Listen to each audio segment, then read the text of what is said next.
Bienvenido a mi canal.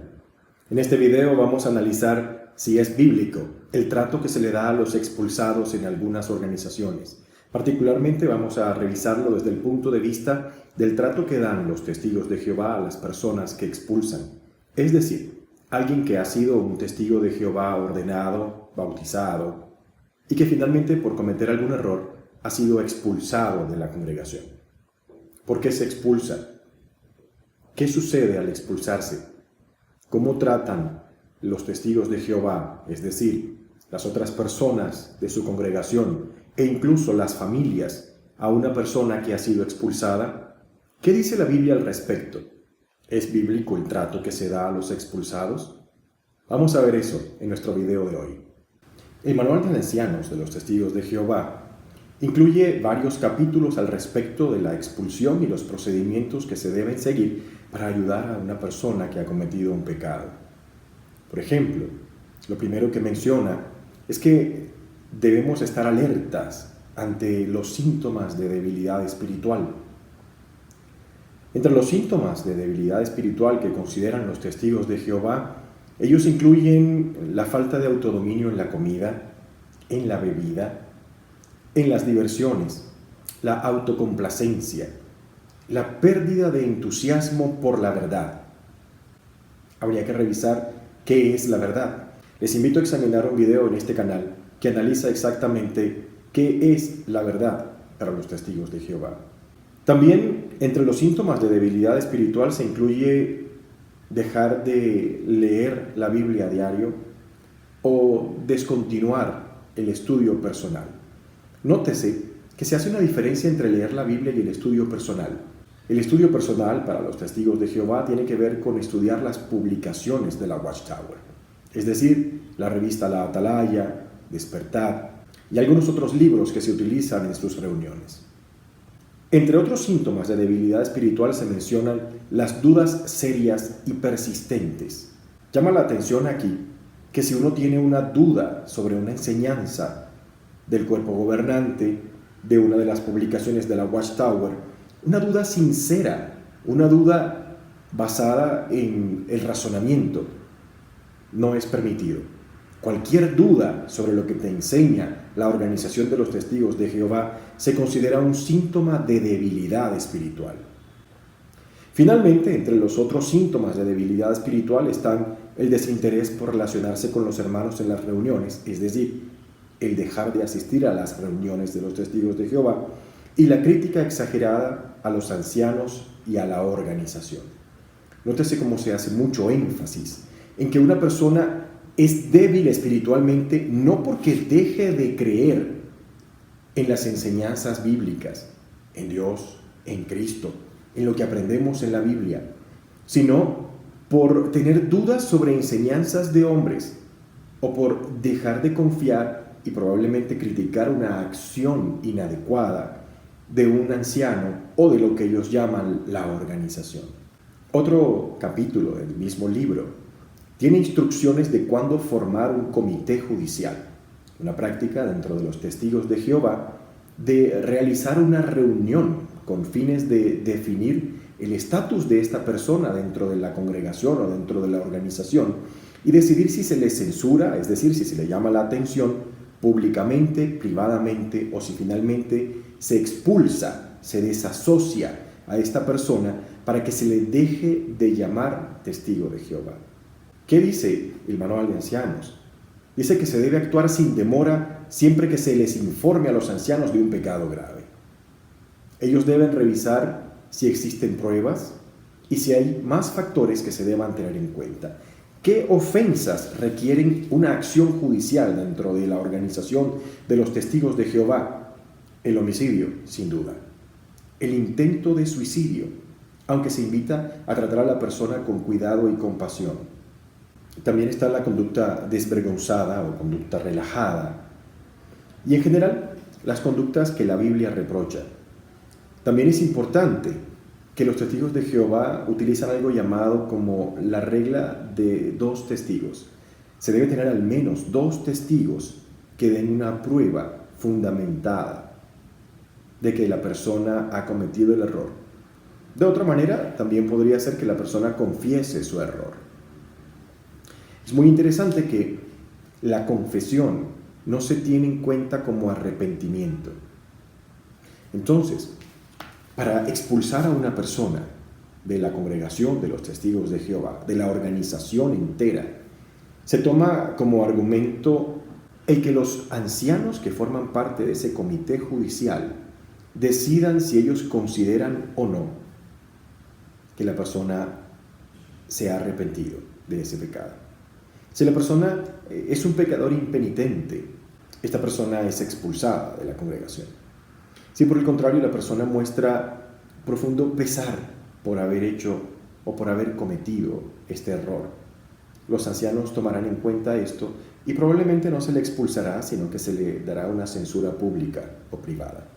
En la Atalaya del 15 de abril del 2015, uno de los artículos de estudio se titula La expulsión es una muestra de amor. Y comienza con una experiencia que dice: el día que escuché el anuncio de que habían expulsado a nuestro hijo mayor, todo el mundo se derrumbó. Recuerda Julián, él y yo estábamos muy unidos y hacíamos cosas juntos. Siempre había sido un hijo ejemplar, pero de la noche a la mañana comenzó a comportarse mal. Mi esposa lloraba todo el tiempo y yo no sabía qué hacer para consolarla. Nos preguntamos en qué habíamos fallado. Es una experiencia contada en la Atalaya del 15 de abril del 2015. Y luego se hacen unas preguntas. ¿Cómo puede alguien decir que la expulsión es una muestra de amor si causa tanto dolor? ¿Por qué dice la Biblia que hay que tomar una decisión tan extrema? ¿Qué factores llevan a que alguien sea expulsado de la congregación? Según este mismo artículo, hay dos factores para que a un testigo de Jehová se le expulse. El primero, que cometa un pecado grave. Y el segundo, que no se arrepienta de haber cometido el pecado grave. En la mayoría de los casos, la decisión de si la persona está o no arrepentida no depende de simplemente preguntarle: ¿estás arrepentido de cometer este pecado?, sino de la decisión de los ancianos que forman parte del comité judicial. Ellos analizan los hechos y llegan a su conclusión. Desafortunadamente, muchas veces la prepotencia de estos hombres, o la falta de amor tal vez, les ha llevado a que expulsen de la congregación a personas que no han cometido un pecado, o a personas que después de cometer un pecado leve, ellos deciden que no está arrepentido. Conozco múltiples casos de personas que sin haber cometido un pecado fueron expulsadas. Desafortunadamente, algunos jóvenes a los que les pasó esto decidieron por despecho finalmente llevar a cabo las acciones por las cuales se le expulsó. ¡Qué triste! Cientos de miles de personas que luego de ser expulsadas no han sido tratadas con amor. Pero volvamos a qué dice la Biblia sobre la expulsión. ¿Es bíblico expulsar a alguien? Veamos la primera carta a los Corintios, en el capítulo 6, el versículo 9 y 10. Usaré la traducción del Nuevo Mundo, aunque tengo conmigo otras traducciones de la Biblia y más adelante compararemos con ellas. Pero vamos a utilizar esta porque estamos hablando de la expulsión dentro de los testigos de Jehová y vale la pena utilizar los mismos textos que ellos utilizan. ¿Qué? ¿No saben que los injustos no heredarán el reino de Dios? No se extravíen, ni fornicadores, ni idólatras, ni adúlteros, ni hombres que se tienen para propósitos contranaturales, ni hombres que se acuestan con hombres, ni ladrones, ni personas dominadas por la avidez, ni borrachos, ni injuriadores, ni los que practican extorsión heredarán el reino de Dios. Esta es una base para entender algunos de los pecados por los cuales se expulsa a un testigo de Jehová si llega a cometerlos después de haberse dedicado y bautizado. En el libro de Revelación o Apocalipsis, en el capítulo 21, se nos da un poco más de idea también al respecto. Veamos lo que dice el versículo 8. Pero en cuanto a los cobardes y los que no tienen fe, y los que son repugnantes en su suciedad y asesinos y fornicadores, y los que practican espiritismo e idólatras, y todos los mentirosos, su porción será en el lago que arde con fuego y azufre. Esto significa la muerte segunda. Concordaremos hasta aquí que evidentemente la Biblia identifica pecados graves para los cuales Dios juzgará a estas personas. En la Biblia se menciona el caso del rey David, alguien de quien escuchamos a menudo cuando leemos la Biblia.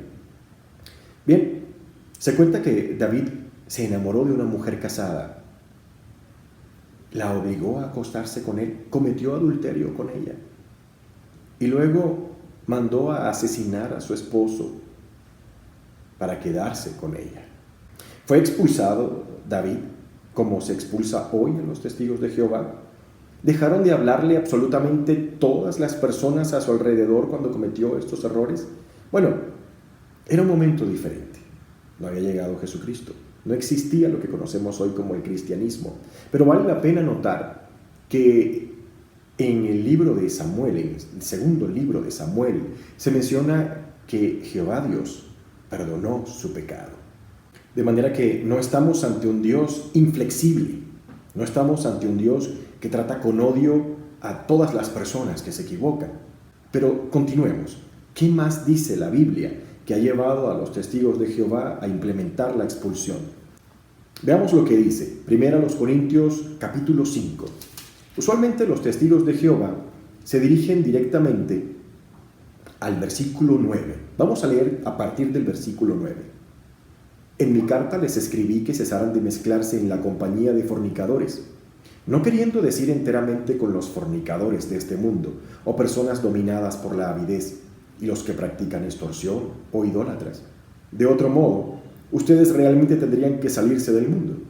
Pero ahora les escribo que cesen de mezclarse en la compañía de cualquiera que, llamándose hermano, sea fornicador o persona dominada por la avidez, o idólatra, o injuriador, o borracho, o que practique extorsión, y ni siquiera coman con tal hombre. Más adelante, el versículo 13 dice: remuevan al hombre inicuo de entre ustedes. Con base en un texto como este, los testigos de Jehová remueven entonces de la congregación a una persona que ha cometido pecados graves y no se arrepiente. Es interesante que recientemente, en el juicio de la Royal Commission de Australia, se interrogó al miembro del cuerpo gobernante Geoffrey Jackson sobre si era verdad que al expulsar a una persona de la congregación se le impedía hablar con todos e incluso se le impedía hablar con sus familiares. El hermano Geoffrey Jackson explicó con detalle que lo único que se impide es la relación espiritual con esa persona, que se restringe el trato en los asuntos espirituales. Pero en la práctica, sabemos muy bien que una persona expulsada dentro de la organización de los testigos de Jehová se le restringe todo tipo de relación con el resto de testigos de Jehová. Los otros miembros de la congregación, sus familias, dejan de dirigirles la palabra en absoluto. Seguramente teniendo presente lo que leímos ahora mismo en 1 Corintios. Ahora bien, ¿qué sucede con los miembros de una familia? Si quien es expulsado es menor de edad, se invita a los padres a que guarden la distancia en los asuntos espirituales, pero el joven puede seguir viviendo con sus padres. Si la persona es mayor de edad, se insta a la familia a que le pida a la persona expulsada que se vaya de casa. ¿Para qué? Para restringir el trato con esta persona. Entonces, es fácil encontrarse con padres que no pueden hablar con sus hijos. La experiencia de la revista muestra justamente ese caso. Padres deshechos porque su hijo ha sido expulsado y ahora no pueden siquiera dirigirle la palabra. Pueden llegar a pasar décadas sin que una persona expulsada sepa de sus familiares cercanos. Analicemos un poco qué clase de persona era esta a la que se refería Pablo en 1 Corintios capítulo 5. Era cualquier clase de pecador. Bien, el versículo 1 menciona lo siguiente, y valdría la pena que los testigos de Jehová tomen nota de si en todos los casos se debería actuar de la misma manera. De hecho, se informa que hay fornicación entre ustedes, y tal fornicación como ni siquiera la hay entre las naciones, que cierto hombre tiene la esposa de su padre. Imagínense. Este es el caso para el cual el apóstol Pablo pidió: no coman con ese hombre, remuévanlo de entre ustedes. Sin duda se refería a un caso en donde el grado de maldad implicado en el pecado era considerable. Pensemos en un joven menor de edad que comete un error. Se justifica que el grado de remoción impida siquiera que sus padres sigan cuidando de él, impida que puedan compartir y ayudarle. Ahora, pensemos que no es una persona menor de edad, pero es una persona que necesita guía espiritual. ¿Creen ustedes que estará mejor si nadie en absoluto le dirige la palabra, o si nos acercamos a él y con amor le ayudamos a que mejore? Es cierto, los testigos de Jehová permiten que una persona expulsada asista a las reuniones, pero nadie puede hablar con él. Ni siquiera sus padres pueden dirigirles la palabra e invitarlos a una cena o invitarlos a orar con ellos, porque se considera que esta persona no tiene o no merece que se haga eso con ella. Veamos ahora qué dijo Jesucristo en el Evangelio de Lucas sobre la relación que debería haber entre padres e hijos. Lucas 11:11. ¿Realmente qué padre hay entre ustedes que si su hijo pide un pescado, le dará acaso una serpiente en vez de un pescado? ¿O si también pide un huevo, le dará un escorpión? Si un hijo pide ayuda a un padre, ¿cómo debería responderle? ¿Deberíamos pensar que tenemos que detenernos, que ni siquiera podemos dirigirle la palabra porque esa persona se ha equivocado? Bueno, aún no saquemos conclusiones. Sigamos ahondando un poco más en lo que dice la Biblia. Vamos ahora al Evangelio de Mateo, capítulo 5, y vamos a revisar a partir del versículo 43. ¿Oyeron ustedes que se dijo: tienes que amar a tu prójimo y odiar a tu enemigo? Sin embargo, yo les digo, continúen amando a sus enemigos y orando por los que los persiguen. Vamos a bajar al 46. Porque si aman a los que los aman, ¿qué galardón tienen? ¿No hacen también la misma cosa los recaudadores de impuestos? Y si saludan a sus hermanos solamente, ¿qué cosa extraordinaria hacen? ¿No hace la misma cosa también la gente de las naciones? Pensemos sobre todo en los jóvenes expulsados que pierden la relación con sus padres. ¿Se imaginan a un joven pidiendo ayuda a su padre, pidiendo un pan, y que su padre le entregue una piedra? ¿Pidiendo un pescado y que su padre le entregue una serpiente? Entonces se les enseña a los testigos de Jehová a tratar a los expulsados prácticamente como enemigos. Pero un momento, Mateo 5, 43, 46 y en adelante, dice: y si saludan a sus hermanos solamente, ¿qué cosa extraordinaria hacen? ¿No hace la misma cosa también la gente de las naciones? Jesús nos enseña a amar a nuestros enemigos. ¿Por qué restringir el amor a una persona que se ha equivocado?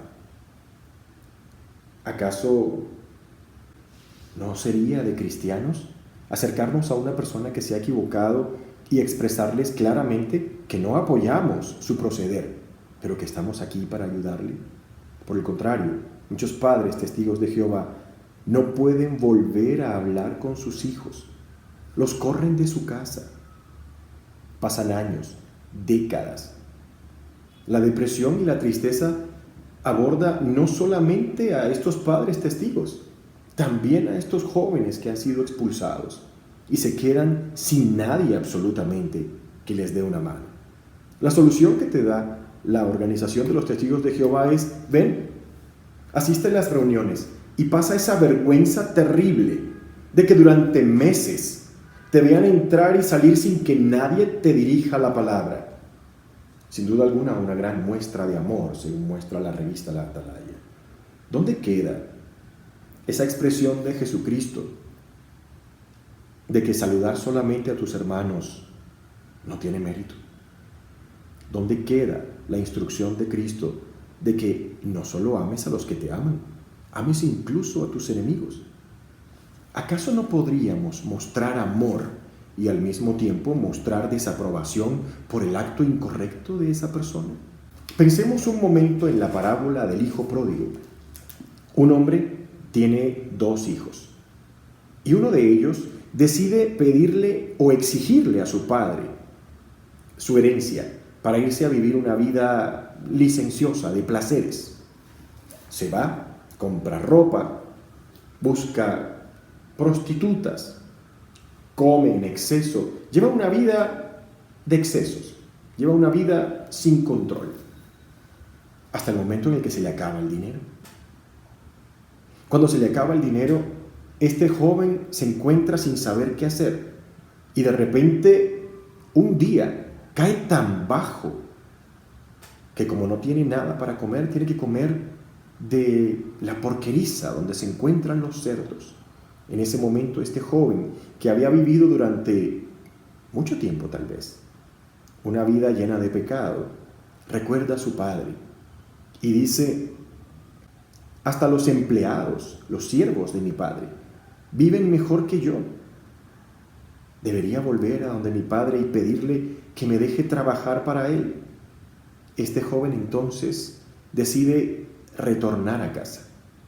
Cuando viene acercándose al camino, su padre lo ve a lo lejos y este hombre de inmediato le dice a sus siervos, a sus empleados: por favor, preparen un banquete para mi hijo y escojan las mejores ropas y un anillo, porque este hijo mío, que estaba perdido, ha vuelto y lo he recuperado. Pensemos por un momento, ¿cuántos meses le pidió el padre a su hijo que le demostrara el arrepentimiento? ¿Cuántos meses lo avergonzó enfrente de su hermano o enfrente del resto de personas de su casa para demostrar arrepentimiento? En la parábola de Jesús no encontramos nada de eso. ¿Por qué los testigos de Jehová exigen meses de vergüenza, pidiéndole a las personas que asistan a la reunión sin que nadie les dirija la palabra? ¿Dónde se encuentra en la Biblia escrito que el arrepentimiento exige ese tipo de vergüenza pública? Está muy bien. Pablo enseña que si alguien comete errores, hay que reprenderle. Pero la Biblia no enseña que la relación de las familias deba destruirse porque una persona comete un error. La Biblia no enseña que una persona que se ha equivocado deba pasar meses de vergüenza ante sus hermanos para demostrar el arrepentimiento. La Biblia no enseña que el arrepentimiento está asociado a asistir a una reunión. La Biblia no enseña que el arrepentimiento sea como lo manejan los testigos de Jehová.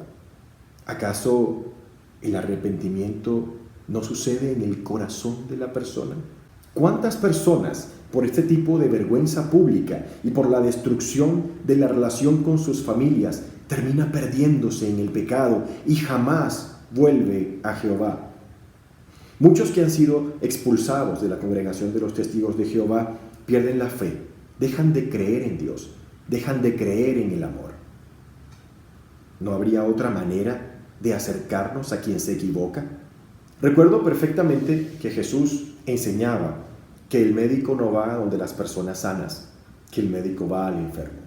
Recuerdo muy bien que la Biblia muestra múltiples casos en los que Jesús era criticado por reunirse con pecadores y justamente para eso, indicaba él, había venido, para reunirse con pecadores. Más aún, cuando alguien se toma el papel de juez, pensemos por un momento, el mismo apóstol Pablo dijo en alguna ocasión que no existe un solo varón, ninguna persona que no cometa pecado. ¿Con qué cara miramos la paja en el ojo de nuestro hermano, sin antes ver la viga en el ojo nuestro? Qué triste y desafortunado ver cómo los testigos de Jehová son enseñados a mostrar desprecio, desagrado por una persona que ha sido expulsada. Difícilmente vamos a encontrar a una persona preguntar a un expulsado: hermano, ¿y cómo puedo ayudarte? ¿Qué puedo hacer por ti? No. La idea es que pase vergüenza pública, que nadie te mire a los ojos, que te hagan sentir como un leproso. Pero Jesús enseñó amor. Y Jesús nos dijo que el que no ama a su hermano que ha visto, ¿cómo pretende amar a Dios que no ha visto? Dios es amor. Y Jesús nos dijo que el mandamiento más grande es amar a Dios sobre todas las cosas y al prójimo como a uno mismo. ¿Acaso deja una persona que se equivoca de ser tu prójimo?